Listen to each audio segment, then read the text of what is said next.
Welcome to my crash course for Gemini 3 and Nano Banana Pro.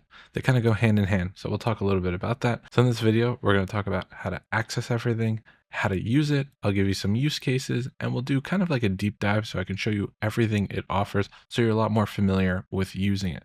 So to get started, there's a couple ways to access it. You can literally search for Gemini up here or in here, or click up here. You've got a couple different options. I'm using Chrome, so you're going to see this little built-in Gemini, which is kind of nice because Gemini is multimodal, meaning it can understand tabs, images, video, pretty much anything, even text, and it uses it as a reference. So that's why it's saying, hey, I can actually look at your tab, which is kind of nice. If you're ever stuck on something, it'll look right there. But anyways, let's go right over here, and I'm going to search for Gemini, and we're going to see the Gemini app, and your history will appear here.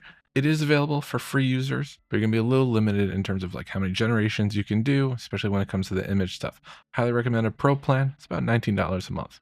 Anyways, to get started, you can click new chat, or you're going to see this screen by default, and this is where you can get started. If you've used this before, you're going to see this area called My Stuff. This is for images, videos, anything you've generated recently, and then gems. Gems, if you've used ChatGPT, it's kind of like your custom chat.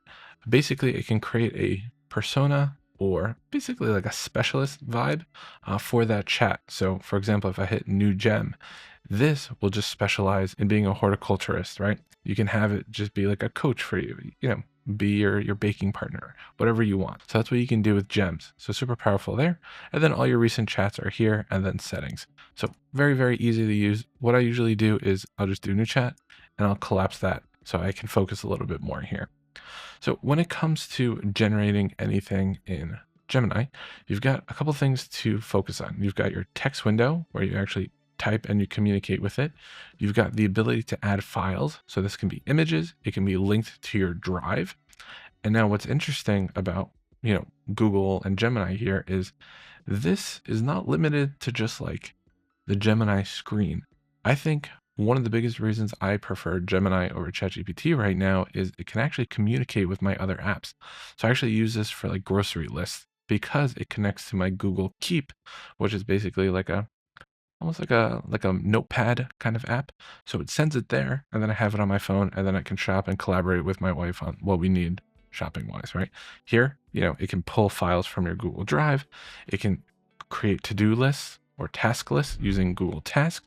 So I hope you get what I'm saying here. You're not limited to this. It actually opens up the whole ecosystem, which is pretty crazy. You can also import code if you're using it for code.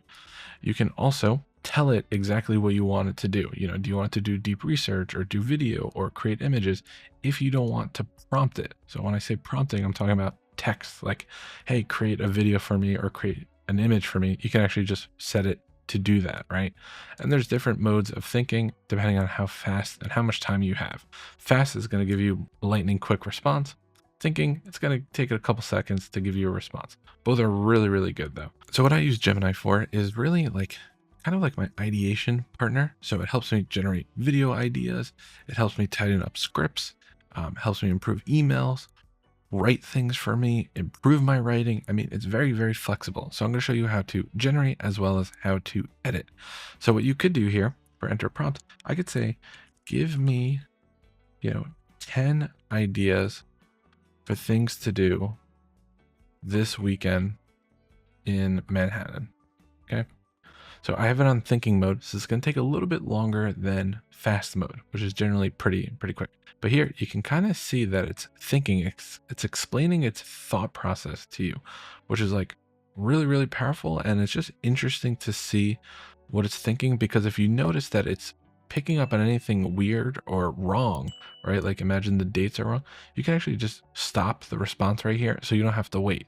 So it's thinking, it's going to format everything.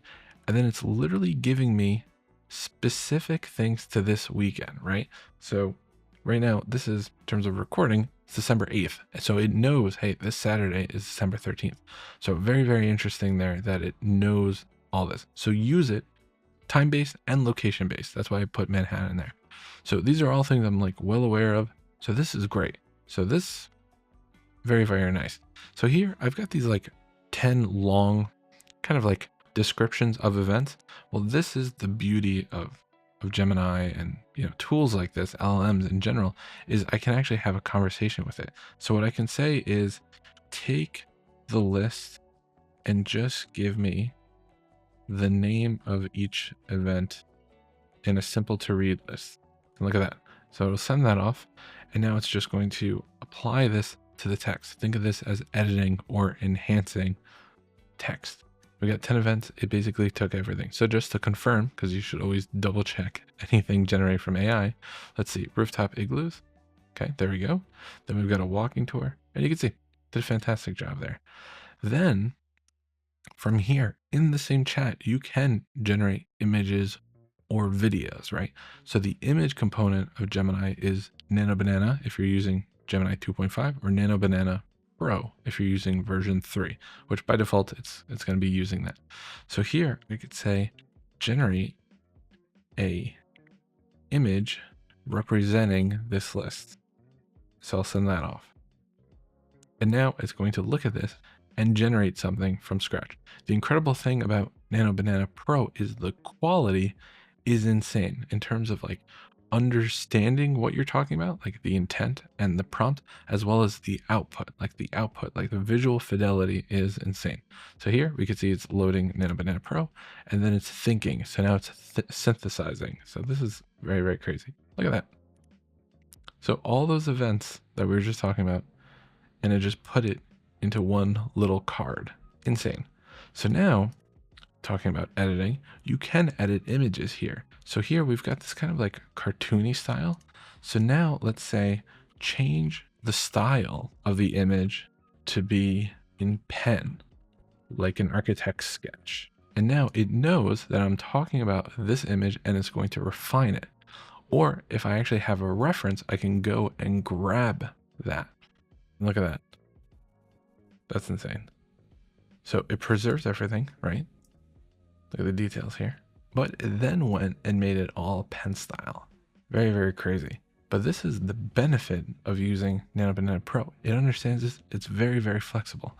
So if I want, I can grab a watercolor image. And now I can grab, let's grab this guy. We'll do copy. And I can paste it. You see how it lives here? Nano Banana supports up to 14 different image references. Let's say instead, make it this watercolor style from the reference image. I like to call things reference images and input images. Like the first image is usually input and then the second is like a reference. So let's say I've got like a photo of myself, right? And then I want it to look like this watercolor. I would refer to this as the reference image and then the photo of myself as like the source image, the input image, or image 1, image 2. It's actually really good at understanding like the slot that it lives in. So now let's see what this is going to do. And there we go. It made it all watercolory.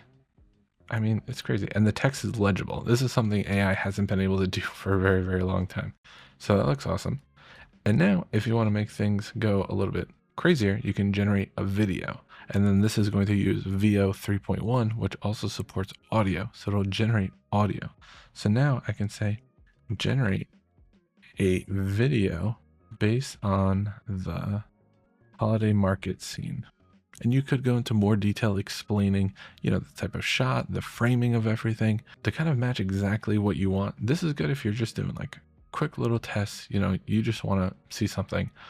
It accepts any kind of prompt. Like that's the crazy thing. And now this might take up to 2 minutes, which is totally normal. Let's Fresh play. hot cocoa and warm pretzels right here. Oh, look, they have the snow globes we wanted. This one is beautiful. Let's get it. Yeah, so you can see everything's animated. We've got the steam and everything. So this is what I mean. Like it's very easy at understanding what you meant. It even gives 2 art styles. So I'm going to mute that. And you can actually just edit out which one you want, which is kind of nice. You've got 8 seconds. So that's pretty good length. You could go one step further and then ask it to animate specific elements, but I hope you get my point. Very easy to do this. So if you're unhappy with the video quality, all you have to do is just hit redo and it'll do a whole nother generation.